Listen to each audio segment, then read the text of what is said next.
wabarakatuh. Alhamdulillah, alhamdulillahikafa wassalatu wassalamu ala nabiyil mustafa wa ala alihi wa ashabihi wa man wafa. Usikum wa nafsi bitaqwallah azza wa jalla faqad fazal muttaqun wal mu'minun. Hayfa yaqulullahu ta'ala ya ayyuhalladzina amanu taqullah haqqa tuqatihi wa la tamutunna illa wa antum muslimun. Faqala ya ayyuhalladzina amanu taqullah wa qulu qawlan sadida yuslih lakum a'malakum wa yaghfir lakum dzunubakum wa man yuti'illaha wa rasulahu faqad faza fawzan 'azima. Faqala Rasul sallallahu alaihi wasallam ittaqillaha haitsuma kunta wa abihi sayyi'atal hasanata tambuha wa khaliqin nas bi khuluqin hasanin. Faqala talabul ilmi fardhatun ala kulli muslimin. Bapak Ibu hadirin jamaah majelis ilmu Masjid Al-Firdaus rahimakumullah.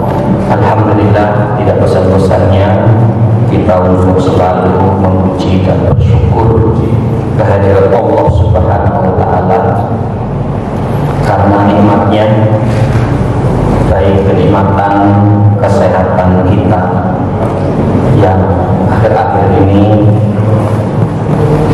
sepertinya kondisi saudara-saudara kita dan sebagian mereka yang diuji dengan sakitnya.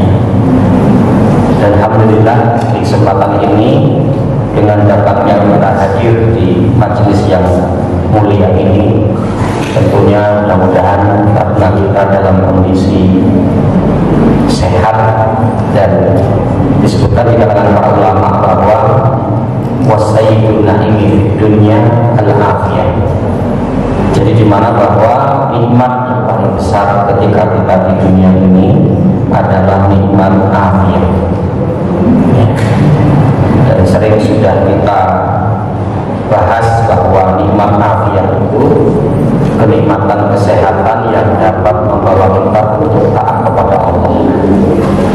Kalau nikmat itu tidak membawa kepada ketaatan maka belum afiyah, tapi baru nikmat sehat. Maka sayyidun naimi fid dunya al-afiyah. Penghulu nikmat ketika kita di dunia, nikmat yang paling besar, yang paling agung itu adalah nikmat sehat. Dan dengan kumpulnya kita di majelis ini, setelah kita tadi juga melaksanakan sholat maghrib secara berjamaah, maka menunjukkan akan nikmat iman dan Islam kita. Dan disebutkan juga bahwa wasayyidun naim fil akhirah al-Islam. Dan penghulu nikmat ketika nanti di akhirat adalah ketika kita kembali kepada Allah dengan membawa Islam. Maka mudah-mudahan dua nikmat ini selalu Allah berikan kepada kita, ya, sehingga kita akan memiliki kehidupan yang barokah di dunia dan di akhirat kita. Salawat dan salam semoga tercurah atas Nabi kita Muhammad sallallahu alaihi wasallam, pada keluarga beliau, para sahabatnya, tabi'in, tabi'ut tabi'in, dan para senantiasa komitmen dalam menjalankan sunnah beliau sampai datangnya hari kiamat kelak. Allahumma la sahla illa ma ja'altahu sahla wa anta taj'alul hazna idza syi'ta sahla. Allahumma anfa'na ma 'allamtana wa 'allimna ma yanfa'una. Allahumma zidna ilma. Masyaallah muslimin, Bapak Ibu rahimakumullah, kita akan lanjutkan kajian kitab kita, masih kitab yang ditulis oleh Dr. Abdul Khalid rahimahullah taala dengan judul Akhlakul Mu'min, dan kita masih pada pembahasan tentang al-akhlak al-mahmudah, yaitu akhlak-akhlak yang terpuji pembahasan tentang ar-rahmah, ya, kasih sayang. Dan di mana pada kajian kita sebelumnya, ya, bagaimana yang disampaikan juga di sini oleh penulis bahwa tadinya beliau sendiri bingung mau memulai dari mana tentang kajian tentang ar-rahmah ini, tapi kemudian beliau mendapatkan ide, yaitu untuk mengkaji tentang rahmatnya Allah kepada makhluk, ya. Dan kita sudah mengkaji beberapa poin karena kita buat poin-poinnya. Dan kemarin terakhir kita sampai di poin yang kelima, di antara ucapan pertama Allah kepada manusia pertama, yaitu Nabi kita, Nabi Adam alaihissalam, adalah kalimat rahmat, ya, sebagaimana kita mendapati hadis itu, ya. Wa yaqulu Nabi sallallahu alaihi wasallam, ya, dan di mana Rasul sallallahu alaihi wasallam bersabda, rawahu Tirmidzi wal Hakim, ya, dalam Imam Tirmidzi dan Imam Hakim, lama khalaqallahu Adam wa nafakha fihi ruh atisan, di mana pada waktu ketika Allah menciptakan Adam alaihissalam, pada waktu ketika Allah meniupkan ruh kepada Nabi Adam alaihissalam, pada waktu itu Nabi Adam kemudian bersin, ya. Faqala alhamdulillah fahamidallah bi'idni. Ketika itu Nabi Adam mengucapkan alhamdulillah. Dan ternyata ini sampai kepada sunnah kita, ya. Ketika kita bersin untuk mengucapkan alhamdulillah, ya, kemudian orang yang mendengar untuk mengucapkan ya Allah, kita kembali mengucapkan yahdikumullah, ya. Dan ini ternyata terjadi pada Nabi Adam alaihissalam pada waktu itu, ya. Bahkan nanti Mas Rasulullah bagaimana antusiasnya dari kalangan para ulama salaf, para ulama terdahulu, gitu, ya, terkait dengan untuk mendapatkan doa dan mendoakan orang lain. Itu sampai apa? Ketika ada seorang yang di tepi sungai itu bersin, kemudian orang tersebut yang di tepi sungai yang bersin itu mengucapkan alhamdulillah, ya. Jadi ada orang yang sedang membawa perahunya itu langsung mendekat, udah agak jauh, tapi dengar dia, orang mendekat kemudian mendoakan yarhamukallah, yarhamukallah, yahdikumullah. Masya Allah. Padahal dari tempat yang jauh tapi dengar, maka mendatangi untuk mendoakan dan agar mendapatkan doa, ya. Kalau kita kan kadang dekat saja nggak doain, ya. Ya, kadang dekat saja samping kita nggak doain, gitu. Bah ini, ya, di tengah sana tapi dengar, dekat dia pakai perahunya, ya, yarhamukallah, maka dia akan mendoakan yahdikumullah, ya. Karena Masya Allah itu doa yang luar biasa, ya, doa yang luar biasa, ya. Mudah-mudahan Allah merahmatimu, dan kemudian dia kembali mendoakan yahdikumullah, ya. Mudah-mudahan Allah memberikan petunjuk kepadamu. Itu bukan sesuatu yang kecil sebetulnya, ya. Kadang sesuatu itu menjadi kecil karena ada menjadi perkara yang biasa sering terjadi. Padahal kalau kita dalami, kita renungi, kita resapi, maka Masya Allah itu adalah sesuatu yang sangat besar, ya. Nah, maka waktu itu Nabi Adam alaihissalam mengucapkan alhamdulillah, ya, fahamidallah bi'idni. Waktu itu Nabi Adam mengucapkan, ya, alhamdulillah atas izin Allah. Faqala lahu rabbuhu, maka ketika itu kemudian Rabbnya berkata, rahimakallah ya Adam, ya, rahimakallah ya Adam. Ketika itu Allah kemudian berkata kepada Adam, wahai Adam, Rabbmu merahmatimu. Jadi ucapan pertama yang Allah ucapkan kepada Nabi Adam alaihissalam adalah ucapan rahmat, rahimakallah ya Adam, ya. Dan ternyata Masya Allah itu pun apa yang Rasul kemudian ajarkan juga kepada kita. Ketika ada saudara kita yang bersin, maka dia mengucapkan alhamdulillah, ya, kemudian kita mengucapkan yang mendengar di sekitarnya yarhamukallah, kemudian orang yang bersin tadi kembali mendoakan yahdikumullah, ya. Nah, masalah syukur Allah itu poin yang kelima, dan kemarin sudah kita kaji. Kita masuk di poin yang keenam terkait dengan akhlak yang terpuji ini. Sebagai akhlak seorang mukmin adalah ya ar-rahmah. Yang keenam, masuk surga karena rahmat Allah. Ini poin yang keenam, masuk surga karena rahmat Allah. Ya, sebagaimana sabda Rasul. Ya, sebagaimana sabda Rasul. Yaqulu Nabi sallallahu alaihi wasallam fi riwayat Muslim wa Imam Ahmad.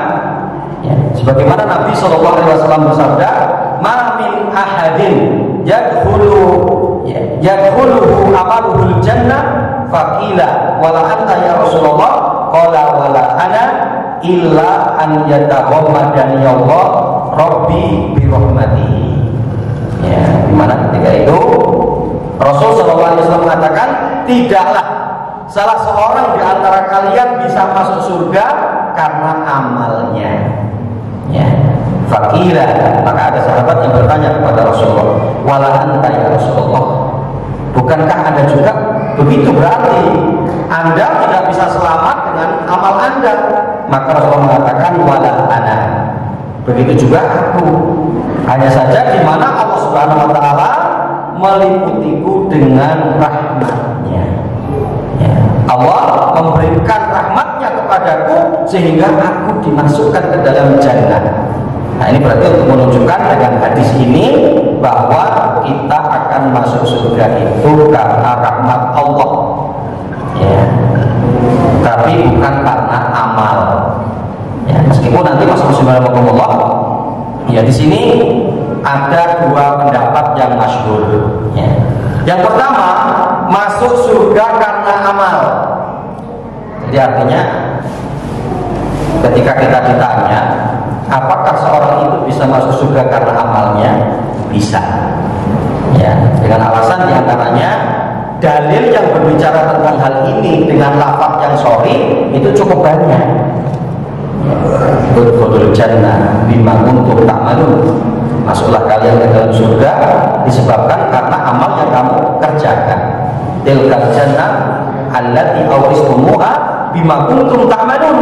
Itulah surga, kata Allah, yang aku wariskan kepada kalian disebabkan karena amal kalian. Ya, dan nanti masih banyak ayat-ayat yang semisal dengan perkara ini, ya. Sehingga amal menjadi kedudukan surga bertingkat-tingkat.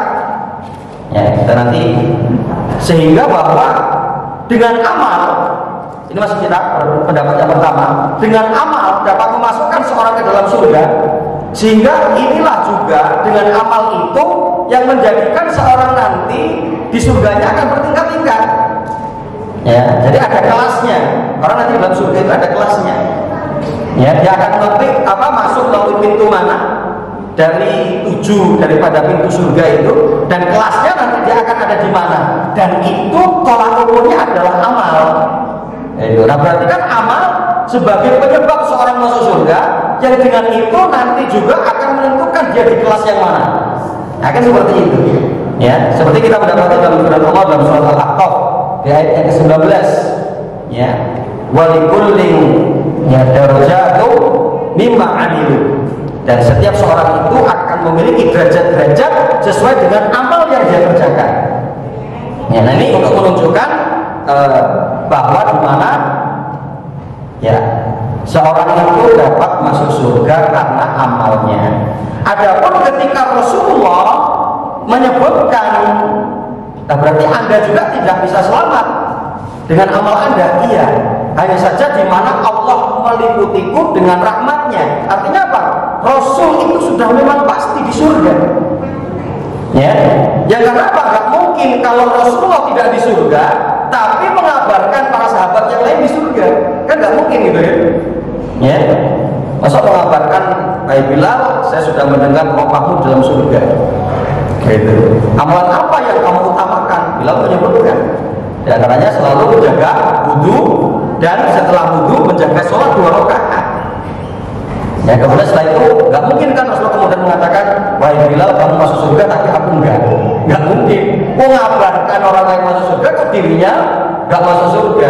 Atau ketika Rasulullah mengabarkan Abu Bakar fil jannah, Umar fil jannah, Utsman fil jannah, Ali fil jannah, Abu Ubaidah bin Jarrah fil jannah. Ya. Rasulullah mengatakan Abu Bakar di surga, Umar di surga, Utsman di surga, Ali di surga. Masa dirinya tidak di surga? Ya, dan kalau kita ingin mendapati bahwa ayat yang menyebutkan bahwa Rasulullah di surga itu dalam surat Al-Fatih, ayat yang pertama sampai ayat yang kedua itu, ya. Dimana ketika Allah mengatakan begitu, ya. Jadi dimana ketika Allah Subhanahu Wa Taala menyebutkan, ya, bahwa, ya, Allah Subhanahu Wa Taala telah memberikan kemenangan kepada Rasulullah, ya. Dan kemudian Allah mengatakan, ya, sungguh telah diampuni dosa-dosamu yang akan yang lalu dan yang akan datang. Ya, nah ini untuk menunjukkan bahwa ya Rasulullah ahlul jannah. Gitu. Nah maka ada yang berpendapat bahwa ya dengan amal kita bisa masuk ke dalam jannah. Dengan amal ini, dengan amal itu maka kita akan dimasukkan ke dalam jannah. Dengan banyaknya dalil yang berbicara tentang hal ini. Ada pun pendapat yang kedua, masuk surga karena rahmat Allah. Ya, masuk surga karena rahmat Allah. Ya. Jadi apa fungsi amal? Fungsi amal itu untuk mendatangkan rahmat Allah. Itu. Dan nanti Allah Ta'ala, saya pun lebih memilih untuk pendapat yang kedua ini dan dikuatkan dengan pendapat-pendapat ulama yang lain seperti Dr. Sulaiman bin Bas, kemudian Syaikh'in, gitu. Ya, karena beralasan dengan apa? Beralasan bahwa amal kita untuk dibandingkan dengan jannah itu nggak ada sebanding. Itu kenapa? Karena pada hakikatnya kadang amal kita ini banyak cacatnya. Itu. Yang sehingganya itulah tangganya amal untuk mendatangkan rahmat Allah, yang dengan rahmat Allah itulah kita untuk dimasukkan ke dalam jannah. Adapun apa kemudian untuk fungsi amal? Fungsi amal itu untuk memosisikan kita ada di derajat yang mana? Begitu. Jadi dengan amal kita maka akan turun rahmat Allah, maka dengan rahmat Allah itulah kita akan dimasukkan ke dalam jannah, dan setelah kita dimasukkan ke dalam jannah, kita nanti akan berada di derajat yang mana? Itu sesuai dengan amal kita. Gitu. Karena kita mendapati mereka orang-orang yang secara real dengan dalil yang sahih untuk menunjukkan bahwa itu bentuk rahmat Allah. Seperti kisah ketika ada seorang yang beribadah selama 500 tahun itu, ya, yang dia menyendiri, menyepi di suatu lembah, itu yang gawenya ibadah, gawenya melakukan ketaatan kepada Allah, ya. Yang dimana dia pun berdoa kepada Allah agar diwafatkan dalam kondisi sujud, dan itu diberikan oleh Allah. Jadi dalam kisah itu kan sholat, kemudian melakukan puasa, amal ibadah yang lain itu di tepi sungai. Jadi kalau minum itu tinggal ngambil, air sudah mengalir. Kemudian di situ ada satu pohon, buah delima, yang ketika pagi itu menguning atau masak gitu, nanti diambil dimakan, malam besok kemudian pagi sudah yang matang lagi. Oh begitu. Ya, ketika diwafatkan oleh Allah, dan waktu itu apa? Dia dengan kemudian menginginkan kepada Allah pada waktu itu untuk dimasukkan ke dalam surga karena amalnya. Tapi kata Allah kepada para malaikat, Allah berkata, masukkan dia ke dalam surga karena rahmatku. Tapi dia tetap, ya Allah, wahai Rabbku, aku ingin masuk surga karena amalku. Dia kan sudah merasa itu amalnya banyak kan? Karena kalau khusus untuk beribadah kepada Allah tidak kemana-mana, tidak ada maksiat yang mengganggu, gitu ya. Tapi ketika dia ngeyel begitu, maka Allah berkata kepada para malaikatnya, coba hitung akan nikmatku yang kemudian aku berikan kepada dia dengan amalnya, gitu ya. Tempat yang lain mengatakan diantaranya apa? Coba untuk nikmat mata saja, ya. Nikmat mata dibandingkan dengan amalnya ternyata belum sebanding. Nikmat bisa melihatnya itu belum, nikmat bisa bicaranya, nikmat tangannya, nikmat kakinya, nikmat kepalanya, nikmat mikirnya, ya, nikmat makanan yang selalu ada dalam kehidupan dia sampai dia meninggalnya. Coba itu, dan akhirnya pada waktu itu ya Rabbi, masukkanlah aku ke dalam surgamu karena rahmatmu. Karena ternyata Masya Allah, ya, amal kita dengan nikmat yang Allah berikan itu pun belum sebanding dengan kenikmatan yang Allah berikan kepada kita. Kemudian juga kita akan mendapati hadis di dalam Sahih Muslim, ya, ja'a rajulun muqanna'un bil hadid summa qala ya Rasulullah aslim aw uqatil. Ketika datang seorang pemuda kepada Rasulullah, ya, dengan apa, menggendong sebilah pedang di punggungnya, kemudian mengatakan, ya Rasulullah, aku masuk Islam dulu atau berperang?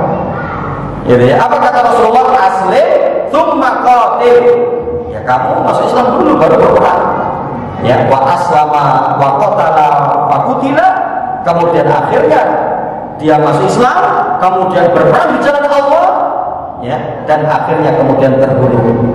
Ya, maka nanti para ahli hadis menyebutkan ini adalah salah satu dari kalangan para sahabat Nabi yang meninggal dunia tapi masuk surga dan belum pernah sujud sama sekali. Coba itu. Kalau mau dibandingkan, artinya bahwa seorang akan masuk surga dengan amal dia apa ini? Ya, amal dia apa? Dia belum pernah sujud sama sekali. Apalagi untuk melaksanakan puasa, apalagi untuk baca Quran, apalagi untuk haji. Baru dia bersahadat di hadapan Rasul Sallallahu Alaihi Wasallam. Tapi kemudian Rasul mengatakan, amila qalilan wa ujira katsiran. Ini adalah seorang sahabat yang baru beramal sedikit tapi mendapatkan pahala yang besar, dimasukkan ke dalam jannah. Nah, ini untuk menunjukkan bahwa dimasukkan ke dalam jannah karena rahmat Allah Subhanahu wa taala. Nah, karenanya ikhwan fillah rahimanallah, ya, sebetulnya tidak ada perbedaan dalam perkara ini, ya, hanya saja dari dua pendapat ini, maka yang masyhur insyaallah daripada pendapat yang kedua, bahwa prosesnya begitu. Dari amal kita, ya, sehingga kan nggak boleh kita untuk meremehkan amal, kan begitu. Kita nggak perlu beramalan, kita nggak perlu banyak amal, kita nggak perlu amal dengan sungguh-sungguh, karena kita akan dimasukkan dengan rahmat Allah. Ingat, rahmat Allah itu akan datang dengan amal kita. Dengan amal kita maka akan datang rahmat Allah. Karena amal kita kalau menjadi penyebab kita masuk surga, maka amal kita ini tidaklah sebanding dengan jannahnya Allah, dengan surganya Allah Subhanahu wa taala. Maka amal sebagai penyebab untuk mendapatkan rahmat Allah, dan kita akan dimasukkan ke dalam jannah Allah dengan rahmatnya. Karena banyak dalil-dalil yang lain juga yang untuk menunjukkan adanya mereka yang dimasukkan ke dalam jannahnya Allah bukan karena amalnya yang banyak, tapi disebabkan karena rahmat Allah Subhanahu wa taala. Nah, ini untuk poin yang keenam, masuk surga karena rahmat Allah. Kemudian poin yang ketujuh, keagungan rahmat Allah. Ya Allah, qamal qawlu ala rahman wa khalaqa Adam wa ma'ahu rahman wa lam yadkhul ahadul jannah illa bi rahmatillah. Undur qimatan rahmah. Insyaallah, ya, di sini katakan, ya, Masya Allah, ya Allah, qamal qawlu ala rahman. Di mana tegaknya alam semesta ini, kemudian berjalannya alam semesta ini karena rahmat Allah, ya. Dan di mana bahwa khalaqa Adam wa ma'ahu rahmah, Allah menciptakan Nabi Adam tadi pun dengan rahmat Allah, ya. Yang pada waktu ketika Nabi Adam diciptakan pun, kalam ucapan yang Allah sampaikan kepada Adam yang pertama adalah doa rahmat, yaitu tentang rahmat. Walam yadkhul ahadul jannah illa bi rahmatillah. Dan kita pahami juga, tidaklah seorang pun yang dimasukkan ke dalam jannahnya Allah kecuali atas rahmat Allah. Undur qimatan rahmat. Lihat bagaimana bobot daripada rahmat ini, ya, bobot daripada rahmat. Wa yaqulu Nabi sallallahu alaihi wasallam dalam hadis di mana Rasulullah mengatakan, innallaha khalaqa rahmah yaumal khalaqaha mi'ata juz'in, ya, amsaka indahu tis'awa tis'in wa anjalal arda rahmatan wahidatan yatarahamu bihal khalaiq. Masya Allah, ya, ini dalam hadis dalam Imam Al-Bukhari, hadis yang sahih. Sungguhnya Allah Subhanahu wa taala menciptakan rahmat pada hari ketika Allah Subhanahu wa taala menciptakan dengan jumlah 100 bagian atau 100 rahmat. Amsaka indahu tis'awa tis'in, yang kemudian apa? 99 rahmat dipegang oleh Allah. ya, dipegang oleh Allah. Wa anzalal arda rahmatan wahidatan, yang kemudian Allah turunkan ke bumi itu cuma satu rahmat. Masya Allah. Ya, dari 100, yang satu diturunkan oleh Allah ke bumi, yang 99 masih ada pada Allah Subhanahu wa taala. Ya tarhamu bihal malaik, yang itu kemudian dapat dibagi-bagi kepada makhluk-makhluk Allah. Hatta tarfa'u hafiruha an walidiha khasyatan an tusibahu. Masya Allah. Ya, sampai pada binatang-binatang melata itu, ya, yang mereka mengangkat kaki mereka untuk agar tidak menginjak anaknya, itu karena rahmat Allah. Ya, binatang yang tidak bisa mikir, tidak punya akal, tapi secara nalurinya itu adanya rahmat. Sehingga ketika ada anaknya yang mungkin bahkan keinjak kakinya, kemudian anaknya bunyi gitu kan, itu dia langsung angkat, gitu kan. Atau ketika di situ ada anaknya, dia ngerti, itu pun nggak injak, dia angkat itu. Ya, ini binatang ini, gitu ya, binatang memiliki rahmat yang luar biasa. Ya, sampai dari yang satu rahmat tadi itu dibagi kepada semua makhluk Allah Subhanahu wa taala yang ada di atas muka bumi ini, sampai bentuknya begitu. Ya, binatang itu pun mereka nggak tega untuk membunuh anaknya. Mereka nggak tega untuk menginjak anaknya. Dia angkat kakinya agar tidak menginjak anaknya. Ya, tapi Masya Allah kondisi hari ini gitu kan, ya kita cukup menyedihkan kan. Ada kabar seorang ustadz yang dibunuh dan dianiaya oleh santrinya, yaitu terjadi di Kalimantan. Ya, jadi Masya Allah, karena sakit hati lah mungkin gitu ya, karena ustadznya ini nyita HP santrinya tersebut dan kemudian diambil, ya. Nah, itu tidak terima, kemudian sekongkol mungkin sama teman-temannya dikeroyok ustadznya sampai meninggal, Masya Allah. Ya, sampai meninggal. Ya, ini karena mungkin media sosial yang dari Sabang sampai Merauke bisa dapat informasi sehingga sampai juga ke kita, atau karena masalah yang sudah cukup begitu banyak, ya, rumit ruwet di tengah-tengah umat, gitu kan. Ya, Masya Allah, ya. Jadi kadang kalau kita akan mengkaji tentang rahmat ini, sehingga di mana rahmatnya, gitu kan, ya, sampai teganya, gitu kan, tegelnya, gitu kan, Masya Allah, gitu. Ya, termasuk kadang, ya, terjadi juga di pesantren, santri laporan dikeroyok sama teman-temannya, dikeroyok di kamar mandi, dikeroyok di kelas. Masya Allah, bagaimana bisa begitu?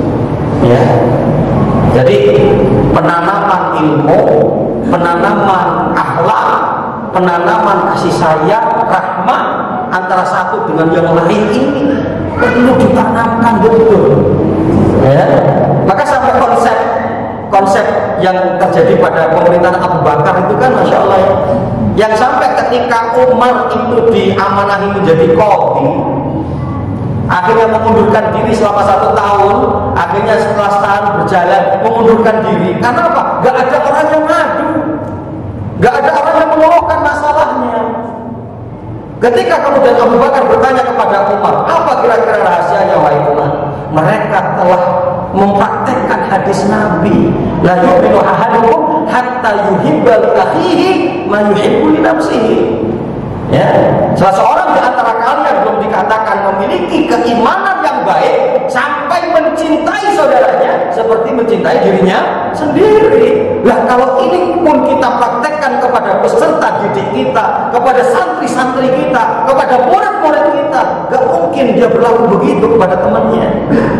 Gak mungkin apalagi kepada ustadznya, kepada kiainya. Masya Allah. Gitu kan? Ya, kondisi sedang secara normal begini, persoalan tentang masalah agama, Masya Allah, sedang ramai. Ditambah lagi dengan ini terjadi pada umat Islam, pondok pesantren, Masya Allah. Ya, nah maka ya, jadi dalam hadis di sini pun bagaimana bahwa rahmat Allah sangat agung, dan yang diturunkan oleh Allah itu baru satu rahmatnya sebetulnya. Ya, rahmatul wahidatun fid dunya kullu hada wa rahmatul wahidatun. Ya, jadi apa? satu rahmat, ya, yang diberikan oleh Allah, yang Allah turunkan ke dunia, kulul khalaik, yang diberikan oleh Allah kepada semua makhluknya, ya, ini diberikan oleh Allah Subhanahu wa taala kepada semua makhluknya, ya, al-bashar, manusia, al-hayawan, hewan-hewan, ya, at-tuyur, burung-burung, ya, al-hasyarat, serangga, kullu haula'i yatarahhamu bi rahmatin wahidatin. Semua itu mereka bisa hidup dengan damai, mereka bisa berjalan dalam kehidupan yang baik karena mereka memanfaatkan rahmat yang satu. Hanya satu rahmat. Wa dakhalallahu tis'awatis'in rahmatan yaumal qiyamah. Dan Allah simpankan 99 untuk kita pada hari kiamat nanti. Amma tashkur ma'i bihadhi sakinah allati amatna. Insyaallah. Mudah-mudahan Anda, kata penulis di sini Dr. Abu Khalil, merasakan kegembiraan, sakinah, ketenangan sebagaimana yang saya rasakan juga, yaitu apa? Yang dikabarkan oleh Rasul bahwa di mana kita nanti akan menikmati 99 rahmat Allah yang Allah Subhanahu wa taala simpan di akhirat. Masya Allah. Satu saja sudah begini, kan? Satu saja itu sudah memberikan ketentraman. Satu saja sudah memberikan kenyamanan sehingga kehidupan ini dapat berjalan dengan baik. Kenapa kemudian terjadi begitu? Ya, mungkin sampai orang tua bunuh anaknya, sampai seorang bunuh orang lain, itu pasti karena syaitan dan hawa nafsu yang sudah melampaui batas. Ya, yang sudah melampaui batas, yang pada hakikatnya apa? Adanya rahmat itu. Maka Rasulullah pun pernah menggambarkan, kan, rahmat itu, rahmatnya Allah kepada kita itu, ya, ketika terjadi peperangan, kemudian adanya apa? Tawanan itu, ya, ketika ada tawanan, maka sampai pada waktu terjadi peperangan itu memisahkan seorang ibu dengan anaknya. Ya, seorang ibu dengan anaknya. Waktu ketika tawanan ini dikumpulkan, ada ibu-ibu yang menangis. Mana anakku, mana anakku? Yang kemudian apa? Di sana ada bayi juga yang menangis. Yang akhirnya kemudian apa? Apakah ini anakmu? Iya. Langsung dia ambil, dia peluk, dia ciumi anaknya. Yang ketika itu apa komentar Rasulullah? Rasulullah berkata, sesungguhnya kasih sayang Allah melebihi ibu ini terhadap anaknya. Ya, coba kalau kita lihat itu, ya, alangkah seorang ibu yang sedang kemudian apa? Mempraktekkan bentuk kasih sayangnya kepada anaknya, sayangnya kepada anaknya, dan itu kita pahami. Sekian lama tidak bertemu, ketika kemudian bertemu, maka senangnya luar biasa. Itu tanda seorang ibu yang memiliki rahmat kepada anaknya, dan ternyata Allah kepada kita itu lebih daripada itu.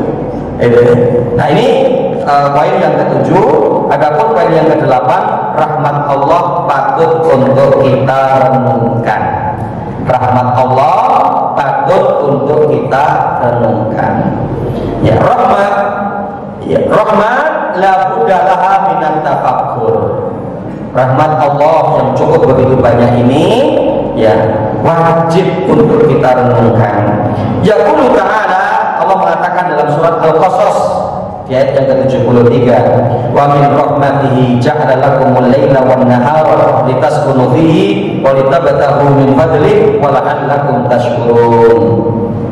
Dan dari rahmat Allah, Allah jadikan untuk kalian malam, Allah jadikan untuk kalian siang, agar kalian bertempat di dalamnya untuk menikmati kondisi di dalamnya. Malam, nikmatilah malam. Siang, nikmatilah siang. Ya, walitabtaghu min fadlihi, dan agar kalian bisa merasakan akan karunia Allah, wala'allakum tashkurun, dan agar di mana kalian bisa bersyukur. Fa min rahmatillahi bina an ja'ala al-lail wan nahar, dan di antara bentuk kasih sayang Allah, rahmat Allah yang Allah berikan kepada kita, Allah jadikan kepada kita adanya siang dan malam. Ya, fatahayal ma'i law kana dunya lailan faqat aw naharan faqat hal ta'lam hina idin kan minal amrad al-musibah an-nafisah allati kunna, ya, san nasabu biha. Masyaallah. Cobalah kalau di kehidupan dunia kita ini cuman ada malam, nggak ada siang. Bagaimana coba kita rasakan? Atau adanya siang terus, nggak ada malam. Ya, betapa banyak akan ada orang yang terus semakin sakit dan terus. Ya, maka masya Allah, Allah jadikan siang kita untuk maisha. Ya, siang kita untuk menjadi sinar yang menyinari kulit kita sehingga kita dalam kondisi sehat.